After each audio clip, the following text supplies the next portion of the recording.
and thanks for tuning in to the Path 11 podcast. I am your host, April Hanna. At the Path 11 podcast, we are here trying to deliver leading-edge research on consciousness, healing, and metaphysics. And just like you, we are trying to answer the big questions about life. Who are we? Why are we here? And what is our purpose? We hope by listening to our podcast, it will make each day you live on Earth a little easier to understand. And now for today's podcast. Hi everyone, I'm really excited about our guest today. She is actually a local New Yorker and lives a little bit further south than me. Her name is Bernadette Bloom, and I just happened to come across her information one day when I was searching through the internet. And she is also a medical intuitive and energy medicine practitioner and teacher, as well as a holistic physical therapist. And I thought that that was really interesting. So she has studied with renowned experts such as medical intuitive Dr. Carolyn Miss and neurosurgeon and pioneer in pain medicine, Dr. Norm Shealy, among many others. Bernadette, welcome to the Path 11 podcast. Hi, everybody. It's fantastic to be here on this beautiful Friday morning. Yes, it is. And I'm just so excited to tap into your knowledge, your expertise about energy healing. I know that you have over 41 years of experience in doing this work. And one of the things that I'm hoping we get a chance to talk about too is the energetic technique from Tibet that you're trained in. And because that is a topic that I know that our listeners have not heard about yet. So why don't we just start with you sharing a little bit more about your background and how you came to do the work that you're doing now in the world. Okay. So as you said, I started out as a traditional physical therapist by trade, and I couldn't get everybody better using what I had learned in school. And then I was fortunate or unfortunate enough to develop my own physical issues. So I went back to school to the College of Osteopathic Medicine in Michigan State, and they only let in PTs, DOs, and MDs. And I learned that the ankle bone is connected to the shin bone. And if you hit your head, you could probably end up with a bowel problem later because everything is connected. And that was fascinating for me. So I started to learn how to use my hands to manipulate the body back into its optimum health. And that was great. But I still couldn't get everybody better. So then I started on my own metaphysical journey of Reiki and therapeutic touch and healing touch and shamanic work and polarity training. And it was all wonderful, wonderful work. And then a colleague of mine said to me, you really should take this class called Esoteric Healing. And I'm like, what? What's that? And because esoteric means hidden, to seek out. So it's not like it's advertised in the front page of the New York Times. So my first teacher was actually an accountant from England, and she came to New York in the 90s, and she was teaching us this technique from Tibet. And at that time, most of the teachers were in England because this was originally channeled material from a Tibetan master named Dwal Kul to a woman named Alice Bailey, and Alice Bailey was from England. And when she was a little girl, she was told that she had to get her act together because the future of the world depended upon it. I'm like, whoa, okay. So at 15, really, get your act together, Alice. The future of the world depends upon it. I'm like, okay. So I started to take these classes, and I didn't really understand anything at that time. So I used to time everything, 30 seconds, 30 seconds, 30 seconds. And then one day somebody came into me and said, and I've been studying for a while, and somebody came into me and said, I really feel a lot better with the work that you're doing, but I still have all these aches and pains. Isn't there anything else that you can do for me? And I went, well, I've been taking these classes. Do you want to try? And she said, yes. And I went, oh, crap. So I opened up the book, and I did exactly what the book told me to do. And I prayed, please do not let me hurt or harm her in any way. And I timed it 30 seconds, 30 seconds, 30 seconds, because at that time I wasn't feeling anything. And at the end of the hour, she said, I feel better. What did you do? And I'm like, I don't know. So the next week she came in, and she had a rash on her ring finger. And I remember it very distinctly. And she said, can we do some more of that energy work? And I'm like, okay, do the same thing. Did exactly what the book told me to do, timed it, and at the end of the hour, the rash was gone. And I'm like, okay, something's going on here. It's way bigger than me, and I got to figure it out. So I just kept taking classes, and I started to study and practice on myself. And then I had a client that came in, and she talked to me ahead of time, and she said, I will only come to you if you do not touch me. I'm like, you're kidding, right? She goes, no, everybody that touches me hurts me. And she was an MD, and she was a neurologist, and she had this complex syndrome called reflex sympathetic dystrophy, which is extremely, extremely painful. So I said, you're an MD and you don't want me to touch you. And she goes, that's right, or I am not coming. I'm like, okay, I won't touch you. So she came in, but this time I kind of knew what I was doing. And she started to get better. And she finally, I have a license to touch. She finally let me touch her. But this was a very big turning point for me to find out that there were different energies available on the planet that were much more powerful than what I had already studied. Like I said, I had already studied Reiki and therapeutic touch and polarity and shamanic work. And, that's all great work. But for me, this work, this Tibetan energy healing work, is much more powerful than anything else I've ever experienced. And I learned how to teach it, and my intention is to translate the work into the language that people understand, because there's 26 books written on it. But if you have insomnia, I would highly suggest that you take it to bed with you, because it will put you to sleep. It is so boring. So that's what I do. I learned how to teach. And I'm the only one in the New York tri-state area. And thank God for Skype and Zoom and FaceTime. We're now able to open up our classes to international. So I have clients that take the classes at their own leisure, online, because we've recorded everything. So thank God for technology. Otherwise, we wouldn't have had this call either. Yeah.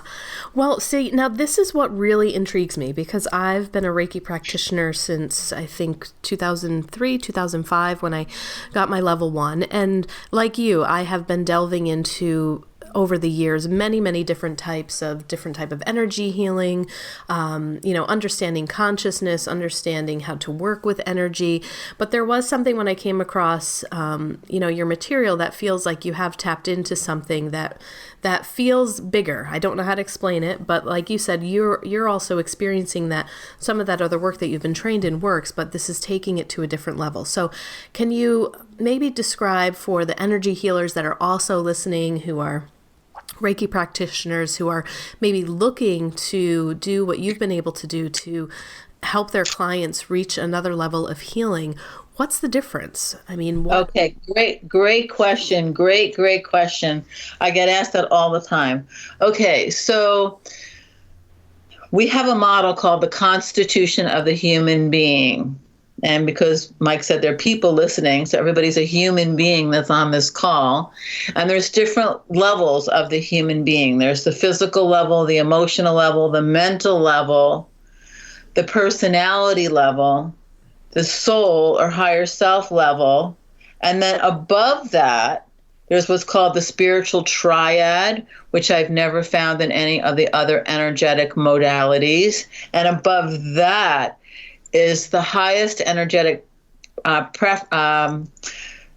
the highest energetic presence that's separated from the creator, called the monad, M-O-N-A-D, the monad.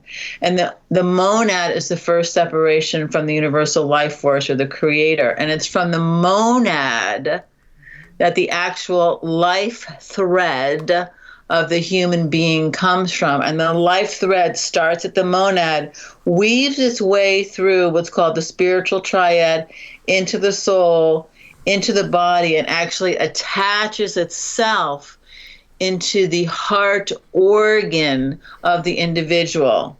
And there are certain diseases where the life thread is not firmly attached. And one of them would be multiple sclerosis. So if you have somebody that has MS, you have to actually go in there and energetically attach the life thread so there's no leak. And that's a very big difference from the other energetic modalities. And we do this connection by building what's called the rainbow bridge or the Antakarana. The Antakarana is a Hindu term, and it's building these levels of consciousness to higher and higher states. So first we connect, I teach people how to align with the soul, and then I teach people how to align with the monad and ask for the highest and the best good to happen for them. The highest and the best, whatever that is at this moment, at this time. And these complex situations on the planet, which is very difficult for the traditional medical profession to help, would be the fibromyalgias, the autisms, the cancers, the diabetes, the Lou Gehrig's disease, the MSs, the muscular dystrophy, the Parkinson's. These complex situations, you can help them if you work in the lower vibrations of the energy centers. But to truly heal them, you must be able to connect with the monad or the I am presence to help them, because that presence does not have the imbalance. So a lot of my people have those complex situations, and also the PTSDs. As you know, there's here in New York, we've had 9/11. We just had the 9/11. You know, everybody that's on the TV that talks about we will never forget, they all have PTSD. They all do. And it's still very, very prevalent. And that stays in the system, and then it gets recreated as some other form of dis-ease. So with the esoteric work, we're able to take the trauma out that created these situations and put in a higher vibration. So I have everybody that comes to me, I have a 9-minute and 47-second meditation on my website, which is the esotericbloom.com, which is free. I used to sell it. I just give it away now. So anybody can begin this journey to higher states of consciousness. Those are the biggest difference, I think, between the esoteric work and the other energetic modalities, the monad and the spiritual triad. Okay, so let me ask you, when connecting to the monad, so like as a practitioner, if I were to come and take your training on this, is it similar to Reiki and the attunements, where you go through the attunement process and then, your body is the vessel that is allowed to transmit and, hold that vibration of energy? Or, what is it that's going on with the training to learn it that allows me to be able to connect to this that my client can't? Or maybe not that they can't, but I'm at that level where I'm able to use that energy. Right. Okay. So the connection, the words, are you start into your heart and you make you think, see, feel, sense, intuit, visualize, or draw a connection from your heart to your brow chakra, which we call the ajna. We don't call it the third eye. Everybody has an ajna, but not everybody has a third eye. So it's heart to ajna, ajna to soul light, soul light to monad, and monad to the source of your understanding, whatever that is for you at this moment, at this time. And then you allow the healing energy from the source to come back into your monad, into your soul light, into your ajna, and into your heart. So you have aligned your personality to your soul. You have aligned your soul to your monad, and you are at one or attuned to the source of your understanding. So me as a facilitator would do that first, similar to putting on your own oxygen mask before you get on an airplane. Then I would connect to my client's soul using the principles of energy follows thought, and my client's monad using the principles of energy follows thought. And I allow all the healing energy from their soul and their monad to come through me and back into their chakras. And then we start to balance the chakras. And for the purpose of this call, there's 7 of them. We start to balance the chakras on the physical layer, the emotional layer, the mental layer, the personality layer, the soul level, and the spiritual level. And so you evaluate and treat the chakras and make a decision as to which level is the most in need of healing. And then we balance the nervous system, because the nervous system is the first physical thing in your body that gets the energy. And we want the nervous system to be as quiescent as possible so we can hear, see, or know or feel the voice of the soul and the monad. And we want the client to become friendly with the voice of the soul so they can get directed by a higher spiritual consciousness. And then the faster energetic presence is the monad. And when I studied with Carolyn Mace, she was always like, you want to do it in 10 minutes or you want to do it in 10 years? The choice is yours. And we were like, okay. So the monad is very fast. And the monad, the soul is loving, kind, encouraging, joyful. You can do it. Come on, go for it. And the monad is peace, and it's enlightenment, and it's more encouraging, and it's much faster. So we want the person to become a soul-infused personality first, and then a monad-infused soul personality second. And as they become more infused with these energies, then the gifts of clairvoyance, clairsentience, claircognizance, clairaudience happen. So people will say, oh, I'm all of a sudden starting to hear this voice. I'm like, that's the idea. And what are they saying? They're saying to move. They're saying to quit my job. They're saying, to tell my kids to, clean up their room, whatever. So I think that's the biggest difference, that we're raising the vibration of the individual. And then with my PTSD clients, I have them think about, what has given them PTSD. Like, we can't change the fact that people are in 9/11, and I was, but you can take the trauma out, and then there's a void. So then we put in a higher vibration of love and nurturing and bliss, because nature abhors voids. We want that higher vibration in the client, and then they can make choices that reflect that higher vibration. Excellent. Now, maybe we can talk a little bit more about the trauma, and you referenced a little bit earlier with some of the people with MS. I actually have 2 clients right now that I'm working with that, so I'm very interested to learn more about that from the energetic perspective. But what do you mean by leaks, or the energetic? So there's things that will blow there's certain things that will blow holes in your aura, and that would be like copious amounts of alcohol, or pharmaceutical and non-pharmaceutical drugs. So the aura isn't whole, so it's like a dam that has a leak, and you have to put your finger in there and stitch it up. But with the MS people, if you look at your heart and think of it as a clock, there's a leak. I can never remember if it's between 9 o'clock and 12 or between 12 and 3. And it's just, the energy is just seeping out of it. I guess seeping would be a good word. The energy of the life force would be seeping out of it. So that person doesn't feel complete. And it doesn't start the minute you get diagnosed. It started, I don't know, maybe in childhood, maybe something happened. Maybe there was a horrible divorce in the family, and the person's heart was really, really upset because the parents weren't getting along. So this leak begins, and then the life force gets drained out of it. So you don't go in there and physically repair it. You have to go in there and energetically repair it. Gotcha.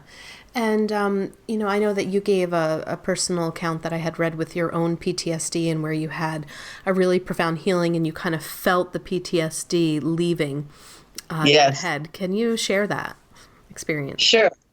Well, when you have PTSD and you don't know it, which is very common, you start to do like crazy things. Like I said, I was driving, and I went to the bank, and I ended up at the post office, and I was like, what am I doing here? And my friend was like, you're driving. Or I remember being at a red light, and the light turned green, and I was just sitting there, and my friend said to me very gently, are you waiting for any particular shade of green? And I went, what? And I looked at her, and then when I went to look back and I saw that the light had changed, I went to put my foot on the gas, and the light had already turned red. So when you're walking around with PTSD, it's a very difficult situation. Your relationships can fall apart. I was bouncing checks. I was having horrible nightmares. I was seeing body parts, and that haunted me for 9 months. And then I took this advanced class, and like I said, I could actually feel like the shadow come off my body. And that's what people will say. They're like, oh my God, I feel so much lighter. I'm not angry anymore. Somebody said to me yesterday, I really don't want to hate my ex-husband. Now I'm just going to work on loving him. That's a big shift from hate to love. The big shift to be carrying a heavy load. Or I had a woman that she was a professional hockey player in China, and she was hit by a puck, and so she had a concussion. But I said, so she came back to New York to heal, and I said to her, so you're adopted. Where did your parents adopt you from? And she goes, I don't know, somewhere in China. And I'm like, okay. So even though she didn't remember where she was, I had her go back and think about that time prior to her adoption. And she said it was like 20 years was taken out of her system. And then I found out later she was in an orphanage in the countryside in China somewhere. But she would have carried that trauma. She was in the orphanage for 5 months. She would have carried that trauma and recreated abandonment and separation issues the rest of her life if that trauma hadn't been taken out. So we found it, which was great. Thank God we found it in the second session. Wow. And are you using some guided meditation, hypnotherapy techniques just to get people into that state to travel back through their timeline or regress? I just use my meditation of, like I said, connecting from the heart to the ajna to the soul light to the monad, and the monad to the source, and then back again. And like I said, it's called building the Antakarana or the Rainbow Bridge. And I have people do that because I want them to get into that space. So their homework is to do that before they come. And then I talk them through it again and again and again, because the more you do it, the stronger you get at building your bridge to the higher states of consciousness. Now, I also know that you're a medical intuitive. So I'm sure that, with all of the medical studies that you've done, can you share just a little bit about how you came to learn about medical intuition? Like, what was it within you that kind of sparked to say, whoa, okay, maybe I've got something here? Well, when I studied with Carolyn Mays and Norm Shealy on Norm's farm in the 90s. And Carolyn, at that time, she was pretty tough on us. And so we would say one thing, she'd like, say we're talking about the sacral chakra, which deals with relationships. And we would say one thing, and she'd be like, I don't think so. And we were like, well, what do you mean? She goes, nah, that's not what your energy is saying. And so like one person, like she had been divorced for like 9 years. And Carolyn said, you might be divorced on paper, but you're not really divorced energetically. And we were like, what? And she was like, yeah, sorry, you're still married. That's why you can't move on. So I got to learn the story that the person was telling me. And then I got to feel or sense, or sometimes I would hear the true story. Mm-hmm. And when I would ask them, they were like, you know what? Now that you mention it, you're right. This is really, what you're saying is really the true story. So it's been a journey. I didn't have that when I first started. Like I said, I was timing everything, which makes me such a great teacher because I didn't know what I was doing in the beginning. I wasn't born with this gift. But once I realized what was happening to me and I was changing, I was like, you know what? This makes my life a lot easier and I want more of it. Yeah, I'm right there with you, girl. I know. It's fun. Yeah, it is. And so let's also talk about, just because, with all of the experience that you have in medicine, manipulating, the body, working with people's bodies, seeing them come in with physical stuff. Can we talk about the mind-body connection? Sure. Okay, so when people come to see me, I ask them, and they have to do their homework ahead of time, I ask them to write down 3 emotional things that they have not been able to resolve on their own. So I'll use fibromyalgia because that's such a hot topic. And of course, there's all kinds of FDA-approved drugs that treat the symptoms, but don't treat the reason why you have the diagnosis of fibromyalgia. So it's been my experience that when you have that diagnosis, you have an energetic imbalance on your heart chakra on the soul level, the throat chakra on the soul level, and then in the back of the head, there's an energetic presence called the alta major minor, and that deals with the sympathetic nervous system. So when you have fibromyalgia, the sympathetic nervous system is on fight or flight all the time. It never shuts off, which gives you those aches and pains all over your body. It's a sympathetic situation. So like I've had a number of clients that have healed themselves using this work from fibromyalgia. So one person, she said that she had been raised into a severe Christian background, and she had to become subservient to the minister of the church. And she told me that she learned when she was 4 years old not to talk back to her parents or the minister of the church, but she knew that something was not right in her own essence. So throat chakra, she stopped talking. Heart chakra knew something wasn't right, but had no allies. And the alta major minor deals with conflict also. And it was a conflict for her. So she kept this situation to herself and was subservient to this whole religious tradition for like over 20 years, even though it didn't make sense to her, and it really, really, really bothered her. So when I saw her, she had just come off a year-long diet of fruit. I'm like, look, fruit is not going to heal fibromyalgia. So let's just stop it. So, but that's what she was told. Don't eat anything but fruit for a year. So that's what she did. So we had to go back in time and take out the religious experience that she had, which was so conflicting for her. And then we had to open up her throat chakra so she would talk, because she kept it all inside. And she, she healed herself from fibromyalgia. And then on my website, there's a video of another person that talks about her experience with fibromyalgia and how she healed herself with the esoteric work. It's not hard to do. You just have to be willing to do it.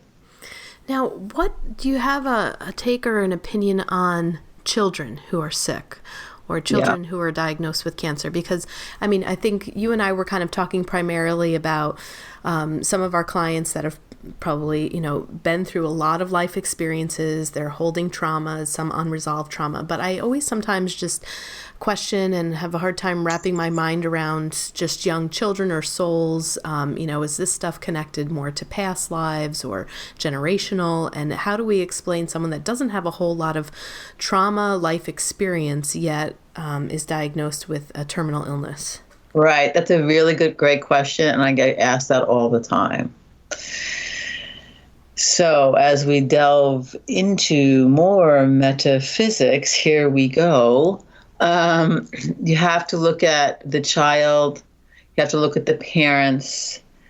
You have to look at the environment. And then there was one time that I worked with this child that she was really, really sick with a diagnosis of medulloblastoma multiforme, which is a rare form of children's cancer. And I worked on her, and I heard this message: this is the divine plan. And I'm like, okay, this is like way bigger than me. But as I continued to work with the child and the family, I came to realize that the mother was the one that was making most of the choices, and she had a choice of which path she was going to follow. And, humans have free will. So she chose the path of traditional medicine with chemo and radiation and surgery and everything versus the metaphysical path. So there's always a reason. It's not necessarily a reason that we like or agree with, but there's always a reason why these kids come in with these situations. And some of them come to volunteer to raise the vibration of the planet, because that's what if you look at the autistic population, there's not just one child with this diagnosis, there's millions with this diagnosis. But from an energetic perspective, they're being called to come in and do service to humanity so the people on this planet start to realize there's other things involved besides the physical body. And these kids are mostly, they're telepathic, they're clairvoyant, they're clairsentient, and they're wondering why the rest of us aren't. But they're hanging out in the monadic plane with all these gifts, calling us to do something more than just put them on the Dan diet or give them a homeopathic remedy or give them a medication. Mm-hmm. And when you talked about that example of this is the divine plan, I'm sure you've probably have seen that in your energetic healing work more often than not, is that, I mean, yes, you can come in and try different interventions, which in some ways, I think, in my experience, some of the energetic healing that I've done on people that have had terminal illness and eventually passed, and just kind of consulting some of my teachers and mentors, I learned very much about that sometimes, yes, there is that free will, but then there is also a plan and kind of a ripple effect and a reason why this soul chose this body to go through this experience, because there's a lot of teaching and lessons, involved, and that it is supposed to happen this way. Right. Now, when I was studying Carolyn Mays, this was a perfect example. There was a woman there that she had a cerebral palsy child. And she said, Carolyn, I don't understand. I had a perfect diet. I was meditating. I was praying. I was doing everything healthy during my pregnancy. And I don't understand why I had this child with cerebral palsy. I just don't get it. They're 25 now. It's been racking my brains since my child was born. What did I do wrong? Was her question to Carolyn Mays. What did I do wrong to have this child with cerebral palsy? And Carolyn said to her, what did you pray for when you conceived your child?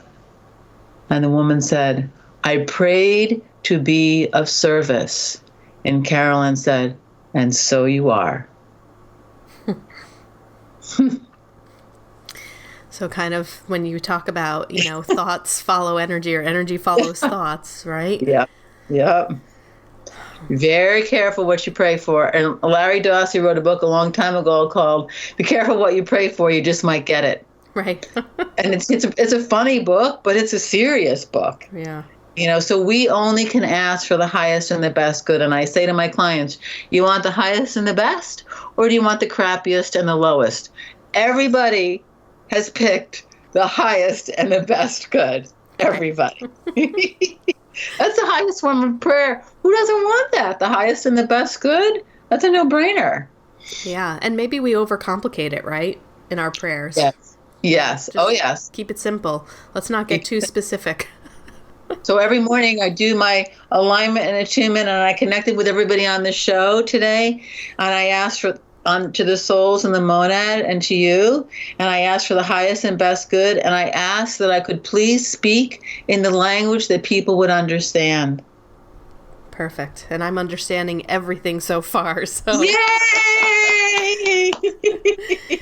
Well, and let's talk about your classes, because I have a feeling I'm going to show up at some of them. Okay. And just because you're so close, and I really like the personal interaction, like being in the room with the teacher. Mm-hmm. But, it is also great, too, to think that maybe I don't have to hop in my car and I can just take it virtually online with you. But we'll see. You're close enough where it's not that far of a ride for me. So can we talk about some of the classes that you offer to people? Sure. And are you doing more classes, individual sessions, a mix of both? Because I'm sure you might be getting some phone calls after this podcast airs. So, what I do now that I was called to go to Florida to help my mom that had fallen and broke her hip, and she was told she would never ever walk again without a cane or a limp. And if you go on my website, theesotericballoon.com, the lady that has the highest heels on and is dancing around the pool is my mom. And so she's taken all of my classes and believes in what I do. So I use the principles of esoteric healing to help her. And now what I do now that I'm back in New York, I do the classes on a Sunday. It's And because the Orthodox Jews can't take classes on Saturday, and I want everybody to be available to take the classes, so I do them on a Sunday.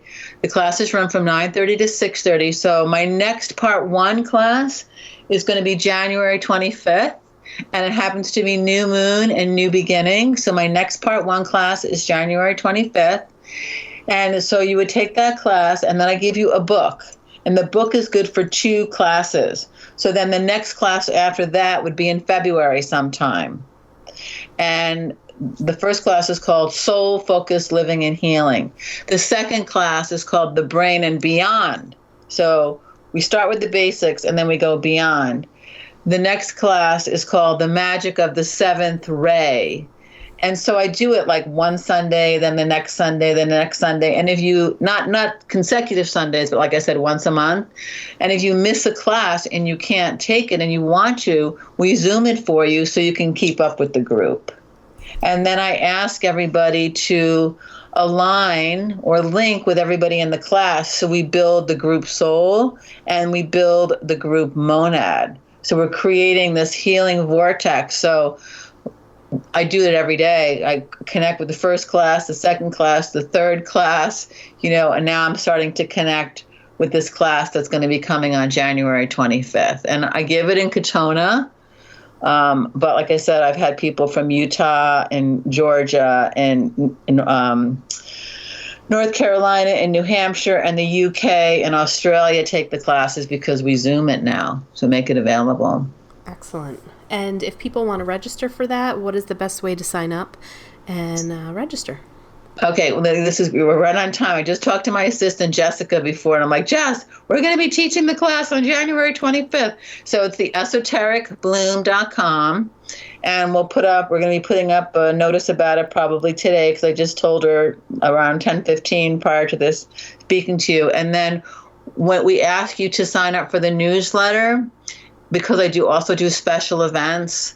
And so you'll know where I'm going to be. Like I'm going to be speaking at the Awakened Fair, which is November 24th. It's going to be in Tarrytown. So if anybody wants to have a little mini, I'm going to be speaking there on November 24th to introduce the work, and everybody will feel their own energy, and everybody's going to get treated that day. And I think it costs a whopping $15 to get in. So that's a good place to meet me because I'll be there. And I also have done other shows, so we blog them. So I have a YouTube channel. You can check me out on the YouTube channel. We put articles on the website. We have a Facebook page. We're now this is so exciting, we just launched the Healing Sock. So for people that can't wait to get some new, cool and groovy and love and joy socks in your life, you can find out about them from the Center for Aligned Healing.com. It's a sock that says joy and love on it because the level of healing is joy. You have to be in joy most of the time to heal. So we birthed a sock that says joy and love on it, and we just launched it October 8th, like this week. So great Christmas presents, great Hanukkah presents, great Kwanzaa presents, great Valentine's presents, great present for snuggling by the fire if you're freezing. Like my friend in New Hampshire, she bought 9 pairs for her family. So because it's cold up there. Yeah. So we have the Healing Sock, which was never done before. So, and all of my clients that go through infusions of any kind, I have them put love and joy on the infusion because you want that to go into your system. I teach people how to do that, to put love and joy into their infusion. If you're having surgery, you ask your surgeon to put love and joy on the IV bag. Awesome. Love it. I just signed up. I am now a subscriber. Done. Okay. Yay! Everybody else join in. Yes. All right, Bernadette. Well, thank you so much. I'm so glad that I found you. I'm sure we're going to be in touch a lot more. And this was a great podcast. So I think people are really going to enjoy all the information that you shared with them. So thank you so much. Oh, no, thank you so much. As the only teacher in this area, and there's hardly any of us in the country and the world, I'm only one person, but I can teach thousands. And the more people that do this work, the more that we can help healing on the planet. So thank you so much for everybody for being on the call. Thank you for having me. You've just made my day. Thanks for listening to the Path 11 podcast today. I hope you all enjoyed this show. And if you haven't checked out our Patreon page, I'd like you to do so because we are going to start putting some content over there that is only for our Patreon subscribers. You can get content for as little as donating $1 a month, and it could just be a one-time donation. We have other freebies over there that you can get depending upon how much you would like to donate. And again, it could be a one-time donation, or you can continue to keep your subscription on a monthly basis at that donation level. But I just put my MBT immersive experience, which was a 4-day intensive meditation training in Tennessee with physicist Tom Campbell. I was listening to binaural beats, going to altered states of consciousness, having out-of-body experiences and life-changing experiences that I was able to bring back for myself, for my clients, for my friends. That was just out of this world. So if you would like to listen to that, I'd like you to head on over to path11podcast.com. You're going to see an orange button that says Patreon. Become a Patreon today, and you can have access to that podcast. And I would like to remind you to head on over to path11productions.com and check out the membership that we have for the Afterlife Awareness Conference. We have over 25 hours of footage with amazing speakers like William Buhlman, Thomas John, Terry Daniel, Suzanne Geisman, Suzanne Northrup, Linda Fitch, Austin Wells, just a few people to name off that were amazing. These workshops are just so valuable. So I think that you would really enjoy it. It's also a great thing to think about to maybe give the gift to somebody who is struggling with grief. If you are looking for resources, this is a great conference to send people to check out. And thanks again for listening today.